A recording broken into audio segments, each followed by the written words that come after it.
জয় ঠাকুর, জয় মা, জয় স্বামীজি মহারাজ, জয় পূজনীয় শ্রীম দিব্যত্রয়ী এবং পূজনীয় শ্রীমর শ্রীচরণে আমার ভক্তিপূর্ণ সাষ্টাঙ্গ প্রণাম নিবেদন করি।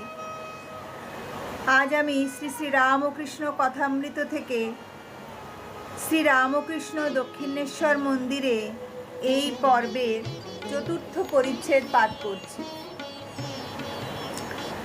ঠাকুর শ্রী রামকৃষ্ণের শ্রী রাধার ভাব। ঠাকুর দক্ষিণ পূর্ব বারান্দায় আসিয়া বসিয়াছে। প্রাণকৃষ্ণাদি ভক্তগণ সঙ্গে সঙ্গে আসিয়াছেন। হাজরা মহাশয় বারান্দায় বসিয়া আছেন। ঠাকুর হাসিতে হাসিতে প্রাণকৃষ্ণকে বলিতেছেন, হাজরা একটি কম নয়।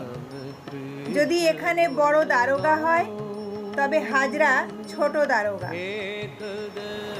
সকলের হাস্য। বারান্দার দরজায় নবকুমার আসিয়া দাঁড়াইয়া আছেন। ভক্তদের দেখিয়াই চলিয়া গেলেন। ঠাকুর বলিতেছেন, অহংকারের মূর্তি। বেলা 9:30 হইয়াছে। প্রাণকৃষ্ণ প্রণাম করিয়া বিদায় গ্রহণ করিলেন। কলিকাতার বাটিতে ফিরিয়া যাইবেন। একজন বৈরাগী গোপীযন্ত্রে ঠাকুরের ঘরে গান করিতেছে। নিত্যানন্দের জাহাজ এসেছে, তোরা পারে যাবি তো ধর এসে। 6 মানোয়ারি গোরা, তারা দেয় সদা পাড়া।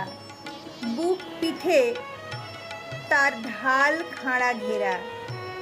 তারা সদর দুয়ার আলগা করে রত্ন মানিক বিলাচ্ছে। এই বেলানে ঘর ছেয়ে এবারে বর্ষা ভারী। হও হুঁশিয়ারি, লাগো আদা জল খেয়ে, ইত্যাদি ইত্যাদি। ঠাকুর গান শুনিতেছেন। এমন সময় শ্রীযুক্ত কেদার চাটুর্যে আসিয়া প্রণাম করিলেন। তিনি আফিসের বেশ পরিয়া আসিয়াছেন। চাপকান, ঘড়ি, ঘড়ির চেন, কিন্তু ঈশ্বরের কথা হইলেই তিনি চক্ষের জলে ভাসিয়া যান। অতি প্রেমিক লোক, অন্তরে গোপীর ভাব। কেদারকে দেখিয়া ঠাকুরের একেবারে শ্রী বৃন্দাবন লীলা উদ্দীপন হইয়া গেল। প্রেমে মাতোয়ারা হইয়া দণ্ডায়মান হইলেন ও কেদারকে সম্বোধন করিয়া গান গাহিতেছেন।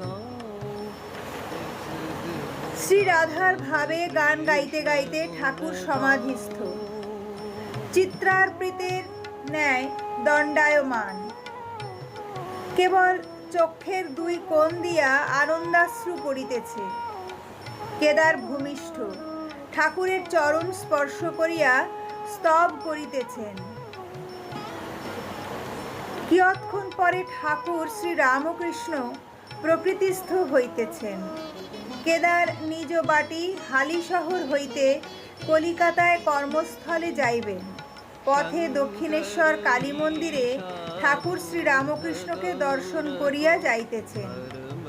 একটু বিশ্রাম করিয়া কেদার বিদায় গ্রহণ করিলেন। এই রূপে ভক্ত সঙ্গে কথা কহিতে কহিতে বেলা প্রায় 2 প্রহর হইল। শ্রীযুক্ত রামলাল ঠাকুরের জন্য থালা করিয়া মা কালীর প্রসাদ আনিয়া দিলেন। ঘরের মধ্যে ঠাকুর দক্ষিণাস্য হইয়া আসনে বসিলেন ও প্রসাদ পাইলেন। আহার বালকের ন্যায় একটু একটু সব মুখে দিলেন। আহার আনতে ঠাকুর ছোট খাটটিতে একটু বিশ্রাম করিতেছেন। কিয়ৎক্ষণ পরে মারোয়ারি ভক্তেরা আসিয়া উপস্থিত হইলেন। জয় ঠাকুর, জয় মা, জয় স্বামীজি মহারাজ, জয় শ্রীম।